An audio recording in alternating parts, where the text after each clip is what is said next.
Various community sector. The community sector is diverse and complex, encompassing a wide variety of local organizations and groups.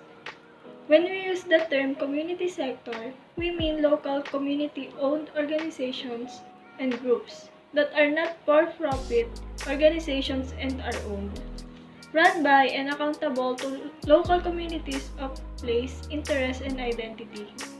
Further, the term also refers to the connections and interlinking activities and developments that these organizations and groups make together, locally as local community sector, and more wisely as those connections spread into neighboring communities and beyond as a wider community sector.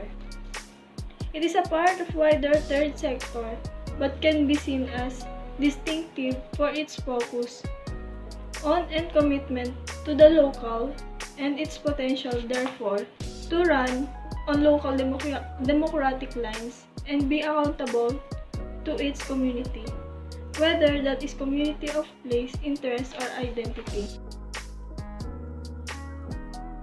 Next, social change theory. Social change in sociology, the alteration of mechanisms within the social structure characterized by changes in cultural symbols, rules of behaviors, social organizations, or value systems. Throughout the historical development of their discipline, sociologists have borrowed models of social change from other academic fields.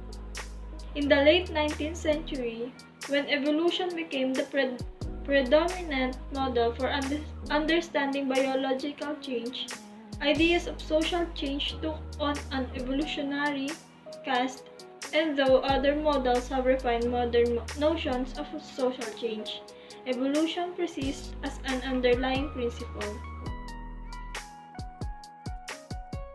Next, important role and functions of a leader in the community. Traits of a good leader are common across disciplines, professions, and geographical regions. Community leadership is unique in its approach and goals. Community leadership is not about managing or even coordinating. It is certainly not about dictating or imposing your own ideas onto another. In addition to traits of superior leadership in any discipline such as integrity and responsibility, here are 10 characteristics that are particular to excellent community leaders. Number 1. Maximize individual strength. Community leaders often work with volunteers. They may be elected by members of the community, assigned to work with a group, or they simply step forward and want to help.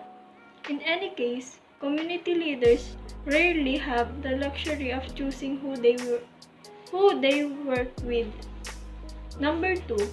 Balance the needs of your leadership group. Some individuals may have a strong need for control. Others may have a deep need to be appreciated for their time and service. As a community leader, your job is to balance everyone's needs, as well as keep your sights focused on the work that needs to be done for the group to move forward. Number 3. Work as a team. Let's face it, community leadership is a slow work. It is much less efficient than, say, military leadership, where underlings simply obey the orders of their superior officers. Community leadership means that one person does not do it all. Number 4. Mobilize others. Even a leadership team cannot do it all. You will likely have to work with staff and volunteers to undertake big projects.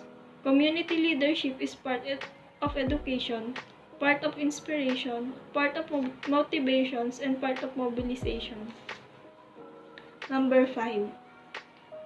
There is a myth that leaders lead and doers do.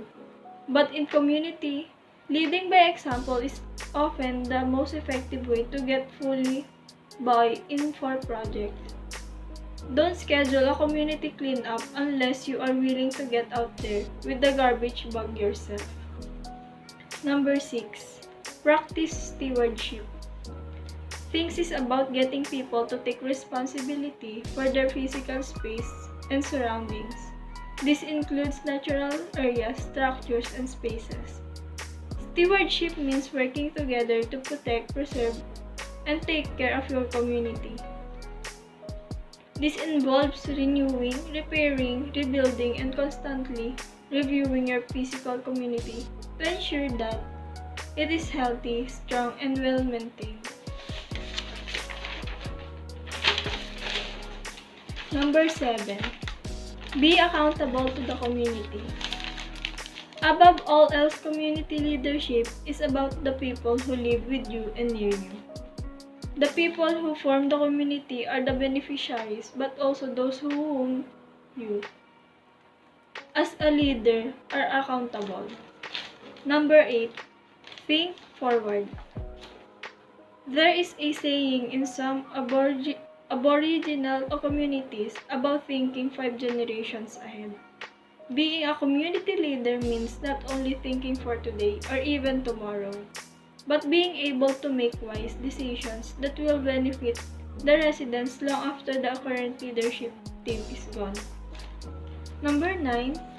Recruit and mentor new leaders. Speaking of the current leadership team being gone, community leaders often get to so caught up all in the all work that need to be done today that they forget to think about tomorrow. Planning for the future is an important aspect of community leadership. And lastly, number 10, walk beside, don't lead them from above. In some models, leadership is a position in a hierarchy. Those that top of hierarchy have the power and make the decisions. Community leadership is about developing every person's capacity for leadership, starting with self-leadership and self-responsibility. That's all, sir, and thank you.